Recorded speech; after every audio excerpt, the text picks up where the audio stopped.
Great, thank you. Thank you for joining us today. I'm Anna Lynn Bergen. I'm the compliance lead for the Clean Buildings team. Today's presentation is part 2 of the Decarbonization of District Energy Systems training series. So Judy will enter into the chat the slides for today, and she'll also enter the slides from the previous part 1. If you could do that for me, Judy, that'd be great. Thank you.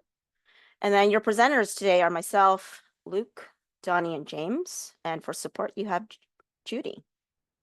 Entering some helpful links in the chat as we go through the presentation.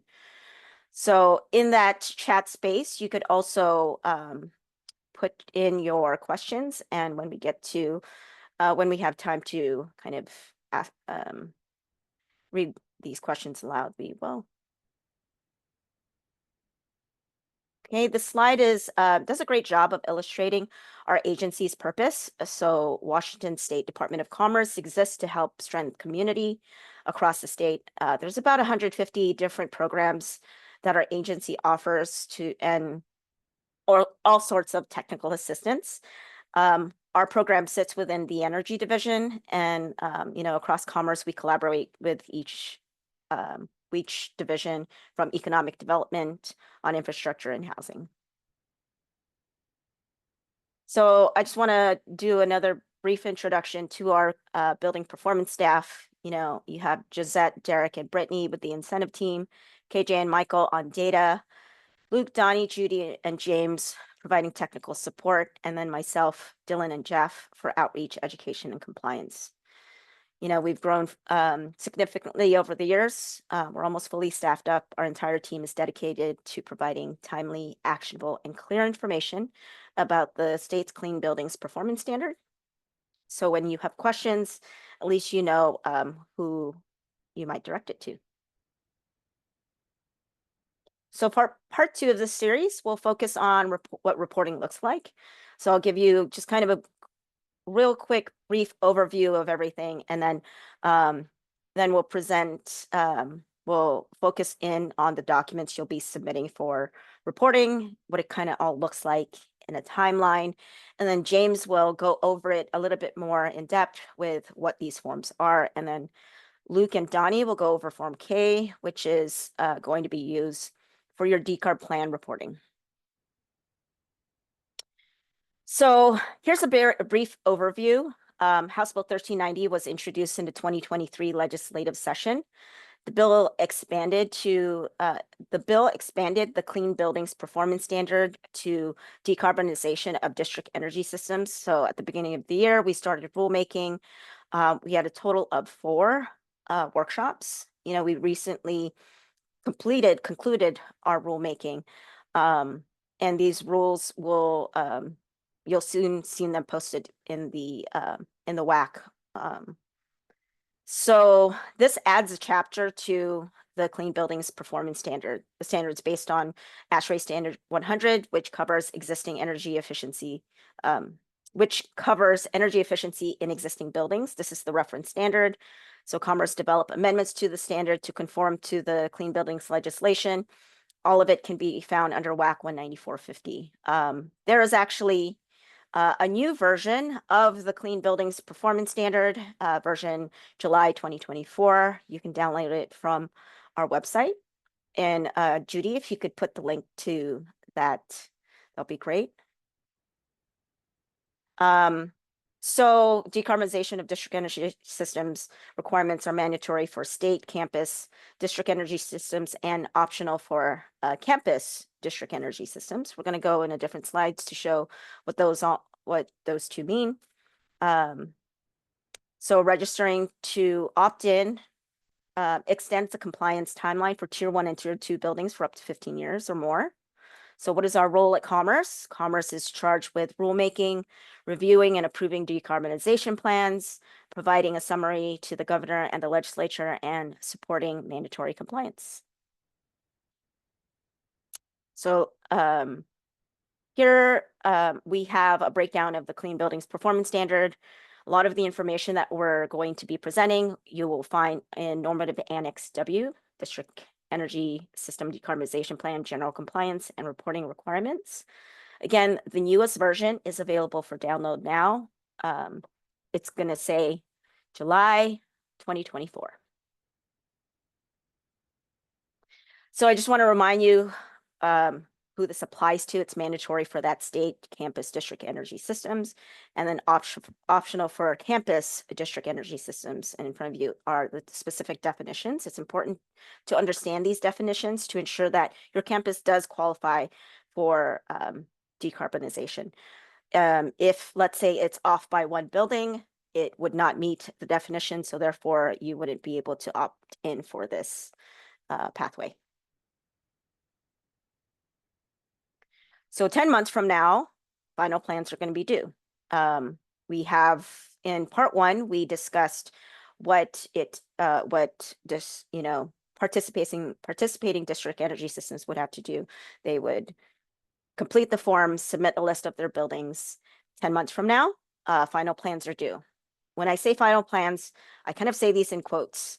Final plan does not mean finalized plan. It should be more aptly labeled as initial plan with subject to change, right? Here you have a list of forms you can expect to submit with your decarb plan in 2025. James is going to go over what each of these kind of mean. So this is what's expected for progress reporting.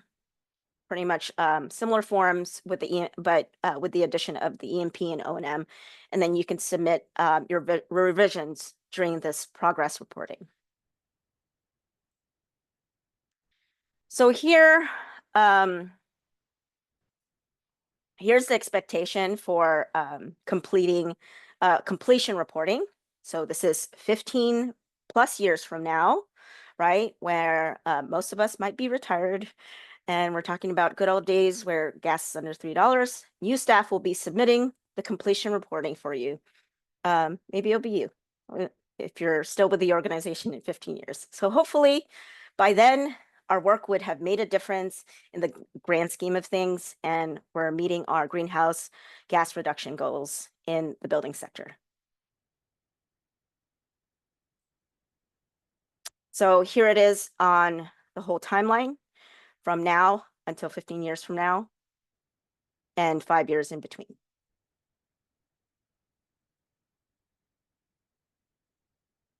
And now I send it to James. All right, go ahead and move it on to the next slide, please. So I'm going to talk a little bit about each of these compliance forms that are required. If you'll note, the District Energy System Decarbonization Plan requirements have introduced 2 additional compliance forms, Form J and Form K. Form J is just a modified version of Form A, which includes typically Form A is building details. In this case, Form J is actually meant to capture your campus details, so it'll be for multiple buildings. I'll go into a little bit more detail in the next slide for that as well. And Form K is the actual decarbonization plan outline, which includes a decarb plan scope of work, details for the existing district energy system and campus layout, benchmarking data, proposed district energy system details, and other data points described in Annex W, which is also part of that updated standard that Judy's provided a link to. Next slide, please. So Form J is used to communicate compliance reporting requirements. This form will include things like campus details. It identifies the qualified persons and has attestations included as well. In terms of how you get to this form, it will be located within the Clean Buildings portal. A thing to note as well is that Form J should be submitted with the final plan submission in 2025 that Annalyn mentioned earlier, as well as for progress reporting and your final completion reporting submissions. Next slide, please. So Form B will identify the building activity type or types, in this case for campus, likely types, operating shifts, and EUIT. This is also a form that will be located within the Clean Buildings portal. And also, once again, note that this information is for the entire district energy system and campus, as opposed to the individual building level compliance information you would find in a standard Form B for individual building level compliance. Next slide, please. So Form C documents the energy use intensity calculations of the building, in this case, in the campus. It calculates the weather normalized energy use intensity. In this case, the instructions are a little bit different. This isn't going to be located directly in the portal. You will need to create an ESPM or Energy Star Portfolio Manager account, enter your energy data in Energy Star Portfolio Manager, ensure your property is shared with the Washington Clean Buildings Program Department of Commerce. So you see the WA Clean Buildings. And then within the Clean Buildings portal, you'll enter your ESPM account number to link to Form C. There's also additional information on how to calculate and enter information for group buildings, which was provided in our part 1 presentation. And I believe Judy should have links to the slide deck and the recording for that to share as well. Next slide, please. Form D. So Form D is our energy audit template. So there is a Washington State specific report within the audit template for the DOE Energy Asset Screening Tool. In this case, you need to create an account on the U.S. Department of Energy Asset Score audit website, select the Washington Commerce CB report, and complete the form submit as an attachment in the Clean Buildings portal. Note that Form D will be required when pursuing the investment criteria pathway and conditional compliance. Next slide, please. Form F. So Form F is a form that's very near and dear to my heart. It's a life cycle cost analysis tool used for documenting compliance with the investment criteria. Form F can be downloaded from the Clean Buildings document library. It's document 20, the investment criteria tool Form F. Note that Form F may be required in a unique scenario whenever you're evaluating decommissioning as an acceptable alternative to decarbonization. Decommissioning is only acceptable if a life cycle cost analysis demonstrates that implementation of decarbonized heating systems at the building level saves more energy and is more cost effective over the life of the measure. The base case scenario in Form F would be decarbonizing the district energy system heating plant, and the alternative scenario would be decarbonization of the heating systems at the building level for the campus. So that's just a general overview of each of these forms. I think Luke is going to go next and talk specifically about Form K. Thanks, James. And thanks, Judy, for all the interaction in the chat. I noticed that Judy's been putting a lot of links and answering questions. Thanks to the participants for helping out as well. So let's jump into Form K. Next slide, please. So Form K is really developed to organize and structure kind of a checklist or an outline for this decarbonization plan reporting.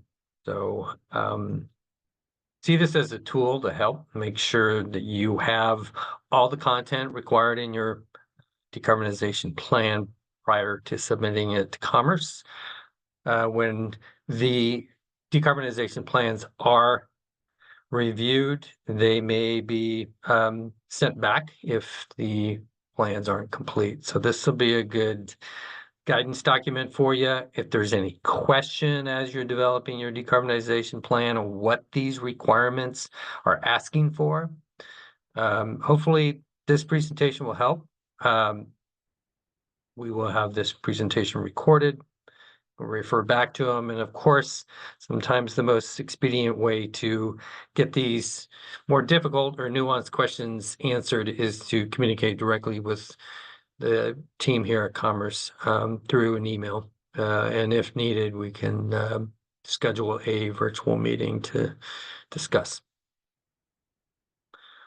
All right, so what we have pictured here is kind of a visual representation of what Form K is going to look like. We don't have an official Form K yet, but essentially it's taking the Form K rules and creating a form from that with check boxes and data entry points. And you'll see throughout these next few slides how that's set up.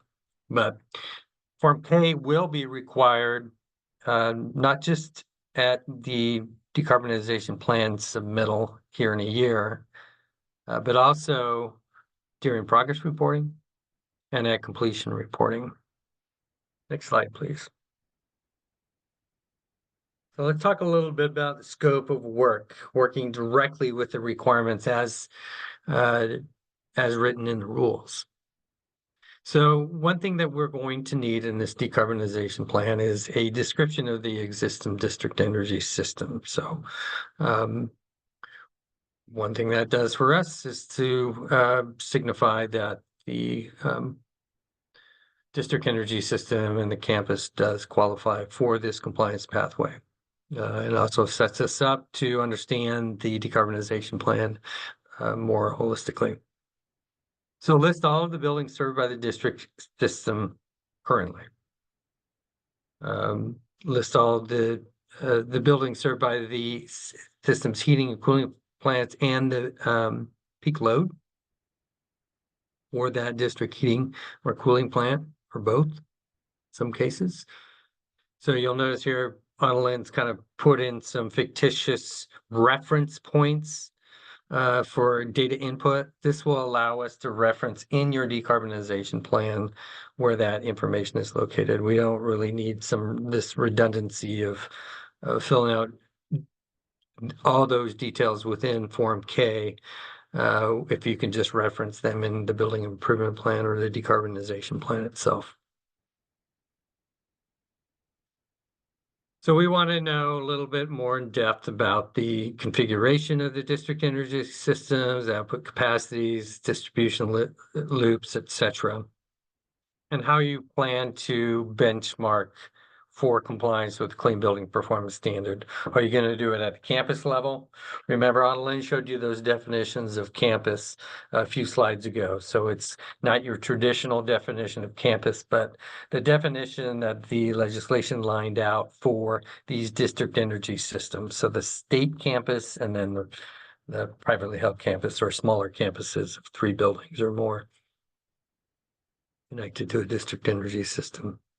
So that could be one level that you decide to comply with the Clean Building Performance Standard at, or you can do it at a broader level, which is the connected building level or the campus level. Connected building, and we'll talk a little bit more about the distinction between those 3 options here in a couple slides. We do want to have your baseline EUI and your baseline target at time of the decarbonization plan submittal. And then at any progress reporting, if there's any changes to that over time, we'd like to see that as well. Next slide, please.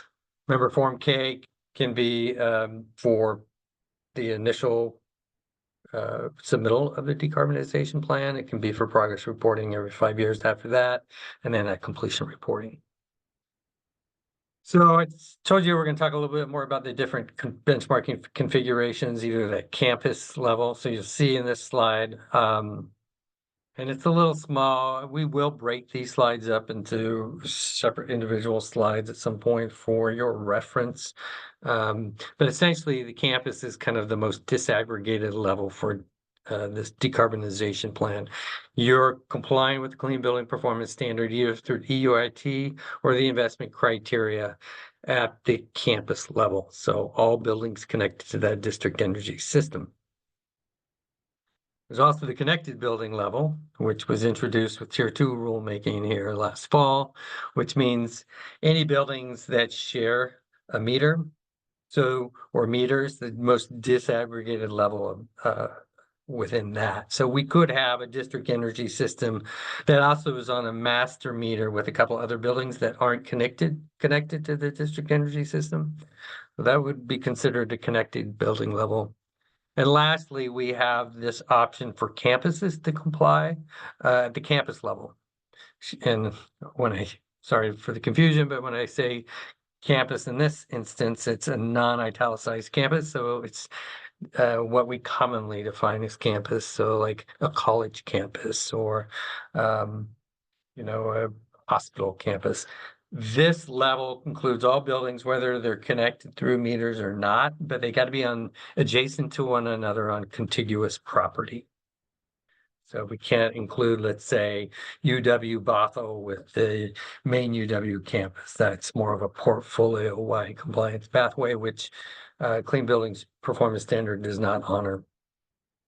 I know that the city of Seattle does allow a certain amount of portfolio-wide compliance with their current tune-up program and their future building emissions performance standard, but the Clean Building Performance Standard does not. The most broadest level is this campus level.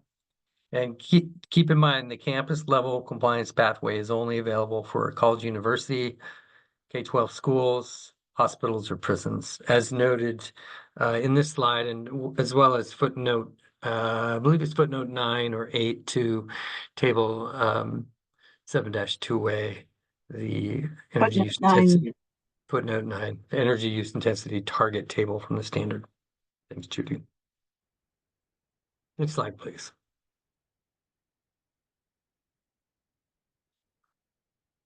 So actually, you know, I don't think I speak of this in much detail elsewhere in the presentation. So can we go up one slide back to that graphic?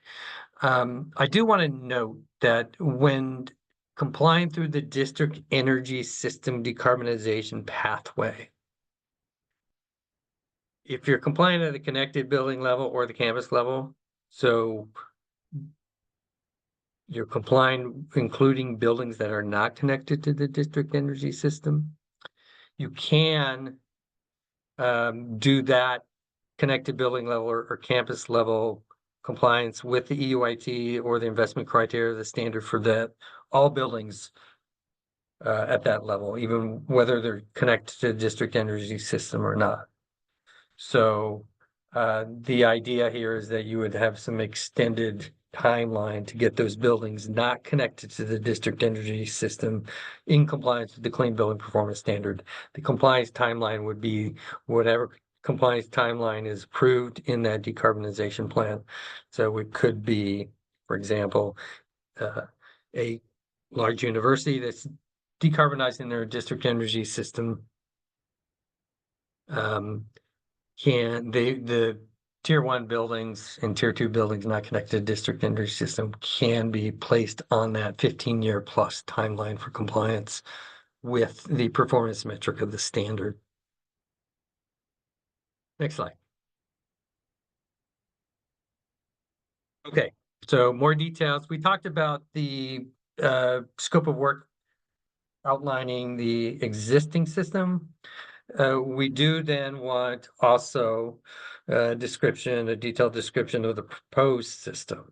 So again, this is the repeat of a lot of the information from the existing system, but with the new configuration with the decarbonization plan. So we still want to know the details of the system. We want to know the heating plant peak load, the cooling plant peak load, description of the system, including the heating and cooling system types, configurations, output capacities, thermal distribution loops, etc. Additionally, there's going to be some detail on the evaluation of possible options to partner with nearby sources and uses of waste heat and cooling. An inventory and evaluation of expanding the district energy system to other buildings, and those could be either buildings owned by the same building owner, or they could actually expand to buildings owned by other building owners as well. We also want to know the identification of any heating plant backup type, fuel source, and capacity. So there is a provision within the standard that allows up to 10% usage of fossil fuels or electric resistance heat to back up the district energy system heating capacity. So we want to make sure that that is evaluated to make sure that the planned district energy system can meet the capacity of the campus or the load of the campus, and that there has been some evaluation of the backup system as well. We also want to see any identification of energy efficiency measure required to meet either the EUIT for the campus or the investment criteria if a building owner decides to comply with the Clean Building Performance Standard through that investment criteria. That's not likely to be too common. I imagine the energy use intensity target is going to be the primary pathway to the Clean Buildings Performance metric. Next slide. So moving on from the proposed system, we want a little more detail about how are you going to meet that performance metric of the standard, that again, that EUIT or the investment criteria? So identify the pathway. If you are choosing the investment criteria, we want to see that level 2 audit on all tier 1 buildings. Again, the level 2 or the investment criteria requires that ASHRAE level 2 audit to all tier 1 buildings and implementation of cost-effective energy efficiency measures as produced by the life cycle cost analysis outlined in Annex X of the standard. So as James noted, Form F is our life cycle cost analysis tool that would need to be submitted with this decarbonization plan. We want to see benchmarking. Again, identify the benchmarking level, whether it's campus connected building or campus level for the proposed system. And we'll see that proposed energy use intensity target. There may be some difference between that and the existing system. There may not. And then the projected EUI once all the work has been completed. Form D may be required, as James mentioned, whether you're pursuing the investment criteria or not. And Form F again may be required not only just for the investment criteria, but if you choose to decommission the district energy system heating plant in lieu of decarbonizing at the building level, we would want to see that Form F to document cost effectiveness of that. Next slide, please. All right, I think Donnie, I'll hand it off to you. Yep, thanks, Luke. All right, so next few slides, our next few sections of Form K identify just specific content that must be included in the planning and development of the decarbonization plan, as well as some recommendations that need to be considered. So first up here is metering configuration of the planned project. So the decarbonization plan must identify the district energy system's proposed energy metering layout. Metering, should be set up to optimize energy management of the campus, but at a minimum, this design must have energy metering in place that aligns with the campus's proposed benchmarking configuration for compliance with the standard, as Luke just discussed a couple slides ago. And then the proposed metering configuration must also be able to track energy into the district plant and then thermal energy delivered to individual buildings connected to the district energy system. If the district energy system will incorporate fossil fuel fired or electric resistance backup heating, it must be metered independently in order to verify that the percentage of annual heating system output associated with that backup system is under that 10% threshold, as Luke mentioned, which is outlined in exception to W 3.1.1 subsection 1. Next slide.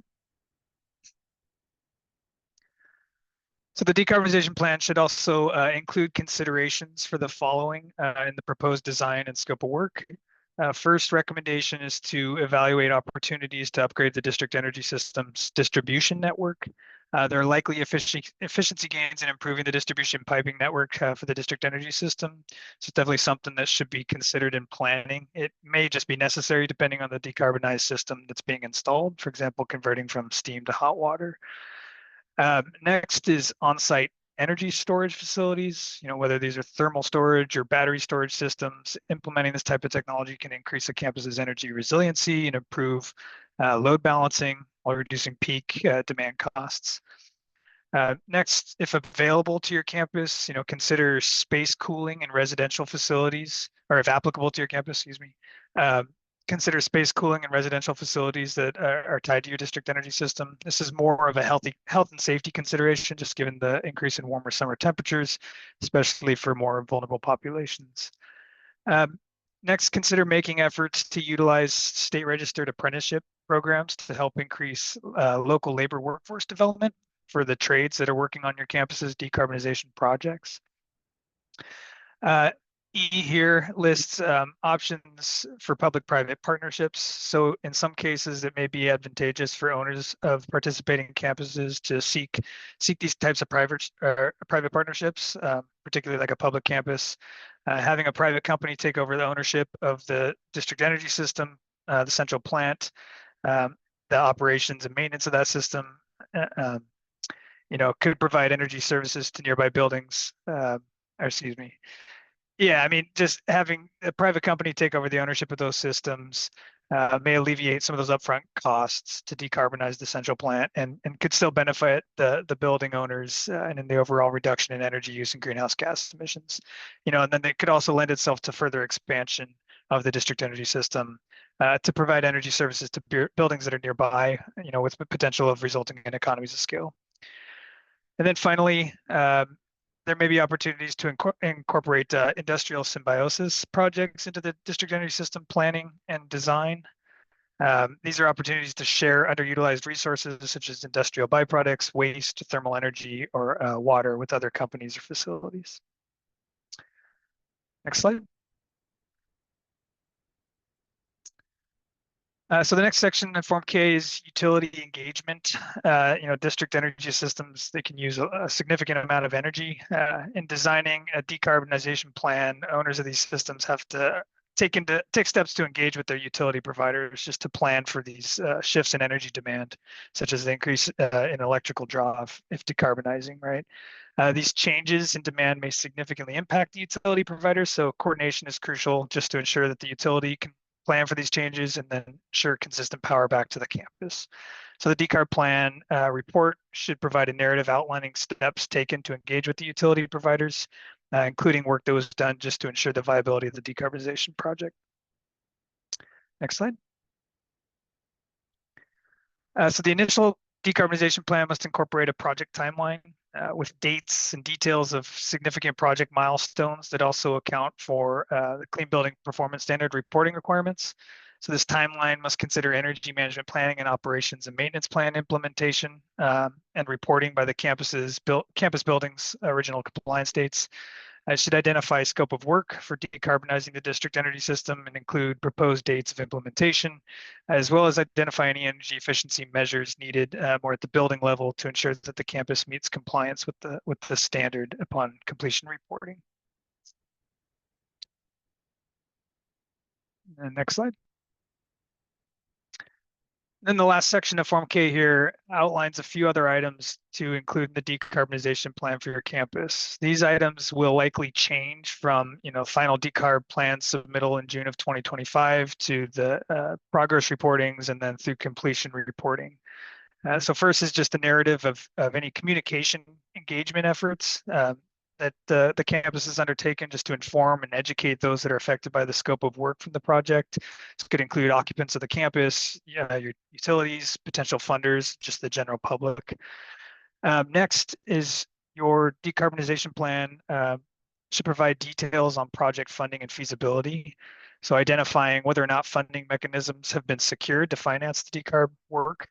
The Decarb plan should also provide an outline of project costs. This is useful for us to gauge feasibility of the project and determine whether scope of work seems attainable within those proposed timelines.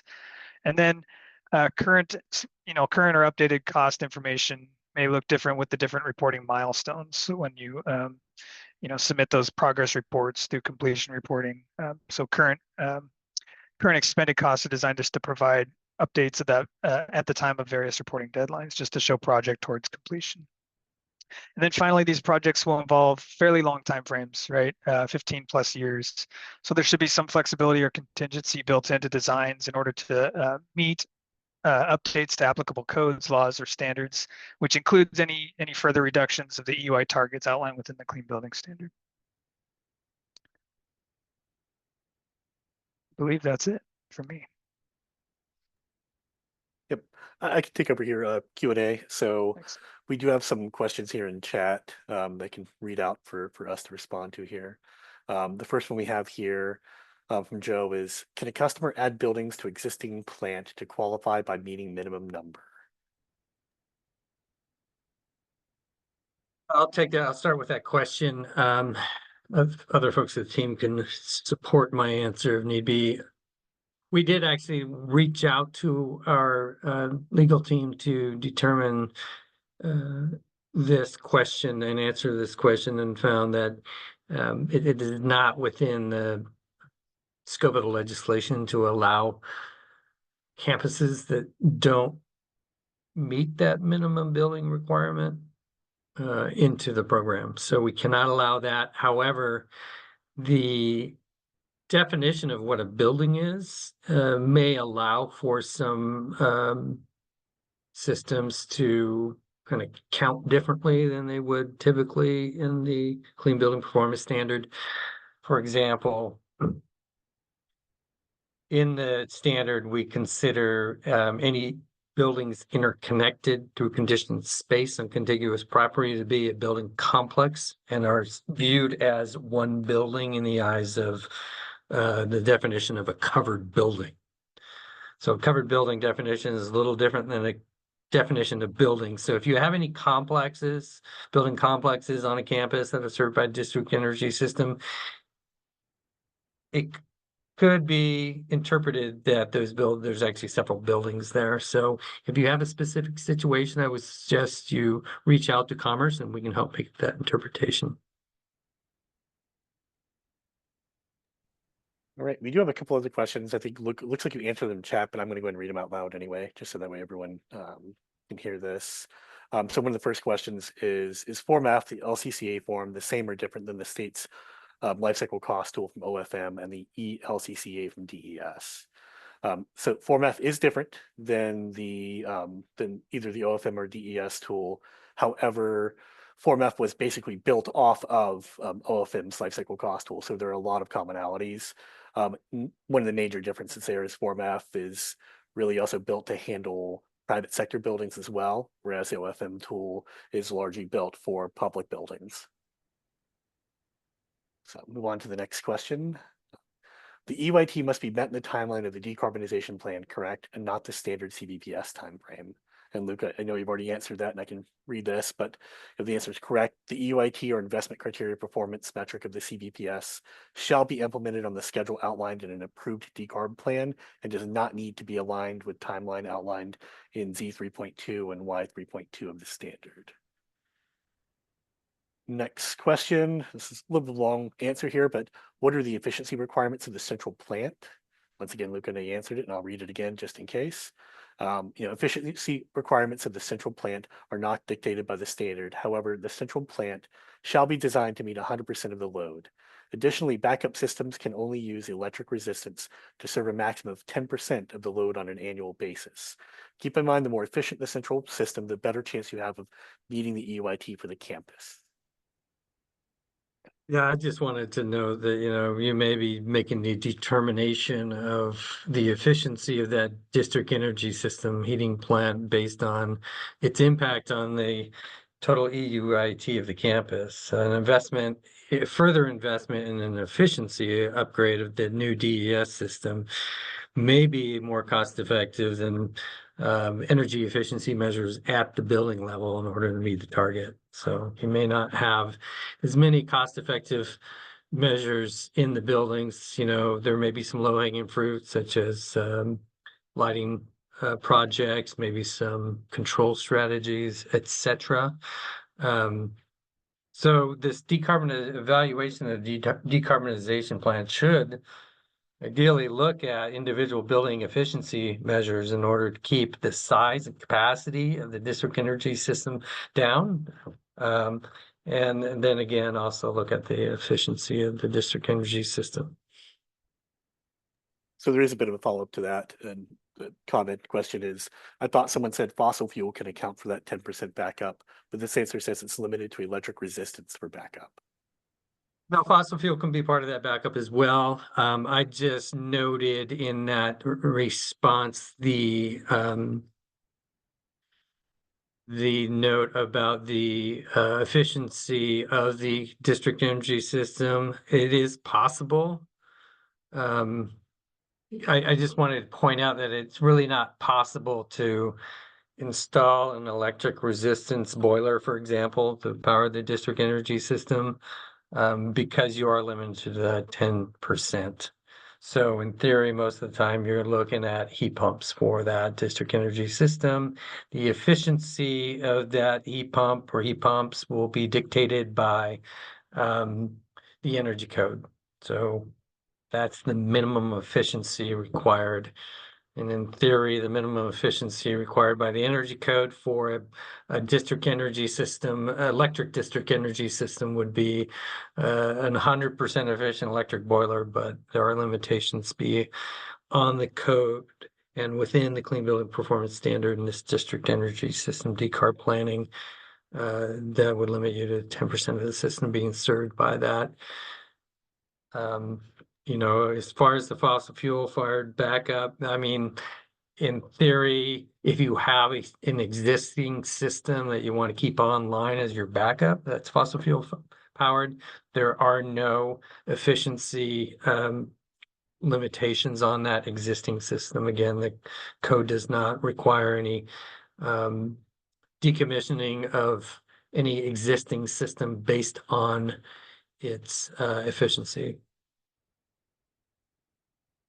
So there's another follow-up to that as well. Also, is it 10% based on a whole campus level? Or if we have multiple plants serving the campus, can one of those plants exceed the 10%, assuming the campus as a whole is less than 10%?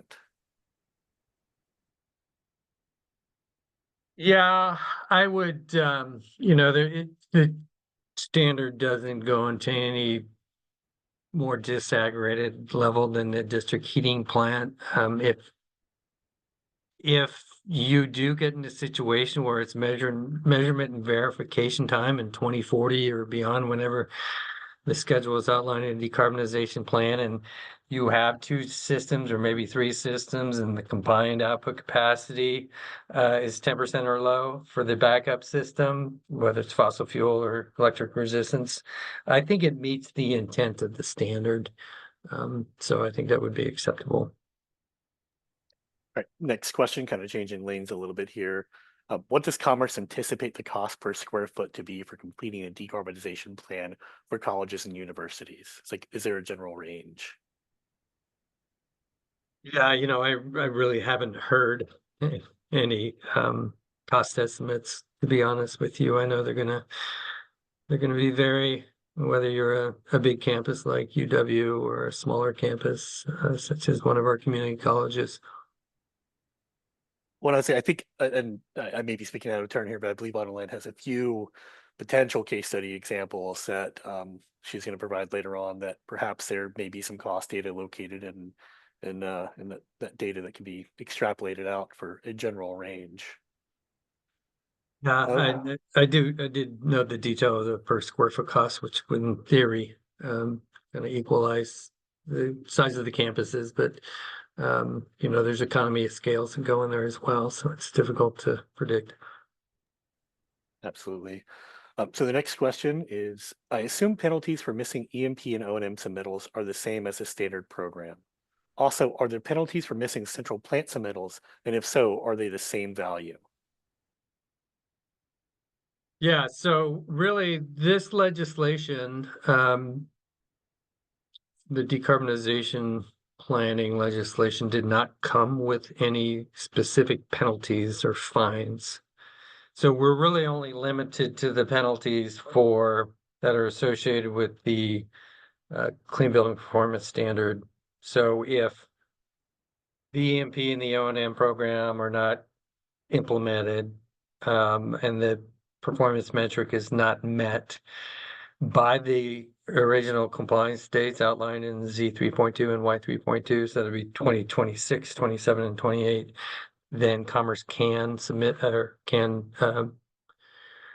penalize for lack of compliance. So we can only penalize for lack of compliance with that performance metric, though O&M and EMP.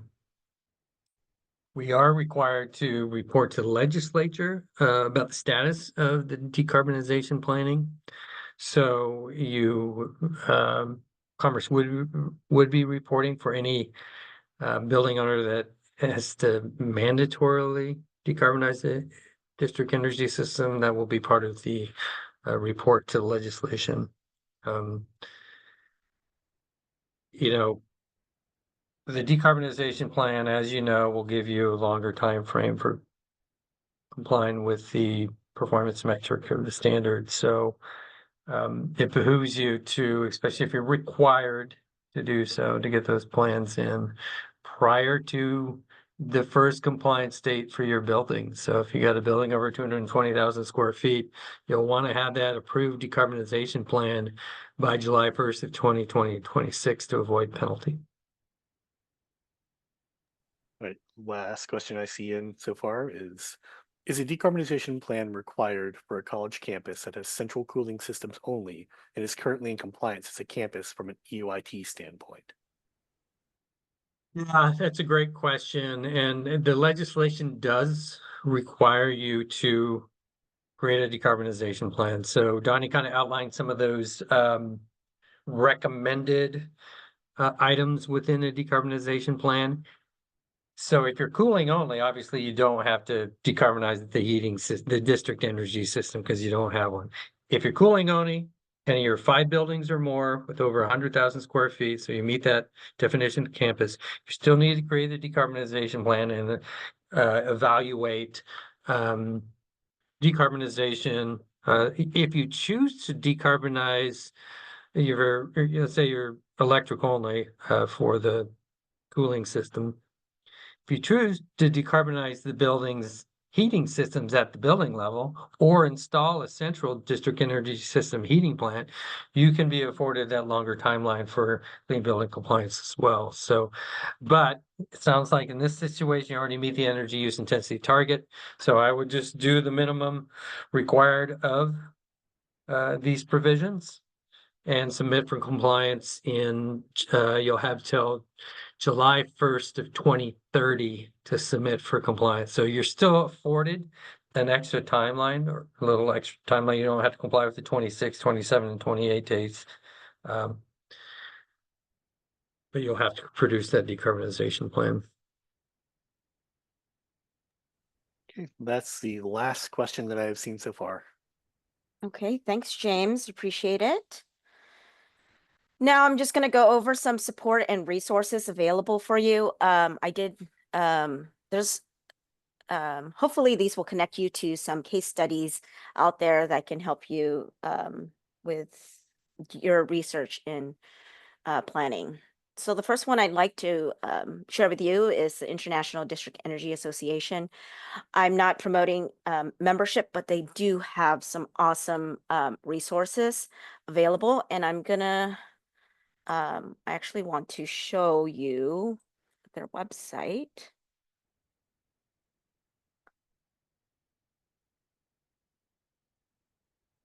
So to help you kind of guide you through. So one of them, Judy's going to enter these links in the chat, and this is something you can explore on your own. But they have things such as product and service guides, interactive maps, case studies, white papers, webinars, some industry news, and all of this is all related to district energy systems. Some of the staff members here went to a district energy conference, ideas conference, and it was super helpful, super engaging. You get to network and you get to see what other district energy networks, other places that are kind of going in that route, other cities, so larger scale, all the way to just campuses of universities on a smaller scale. And one thing here that they have the building decarbonization practice guide. They also have, which this is neat, I think, is product and services directory. So you can go through and click on what you're looking for, whether it be heat pumps, heat exchangers to energy services, and kind of go through this directory of services and products that's out there. And then the other resource I'd like to share is the DOE's A Better Climate Challenge. So it offers organizations to join a network of other organizations, as you see here, to reduce greenhouse gas emissions and decarbonization. So they're kind of on the same boat and they're trying to decarbonize as well. DOE will provide technical assistance and opportunities to learn and share from actionable best practices. So the technical assistance is pretty helpful. And then another one I'd like to oh, this is the building decarbonization practice guide I was referring to. And lastly, there's this Stanford Building Decarbonization Learning Accelerator. This is a free accelerator course. It offers a bunch of teaching materials, which contains, so this website has case studies, slide decks, reading materials. If you want to test your knowledge on things, you can go in that, and it's free of charge. So here you have another plethora of information, all regarding decarbonization of district energy, and help you kind of develop those plans. And then you'll see case studies such as this, AIA headquarters, Louisiana office carbon retrofit. So it's not just higher ed. You'll see residential buildings. And then they have presentation materials such as this, which they update pretty often.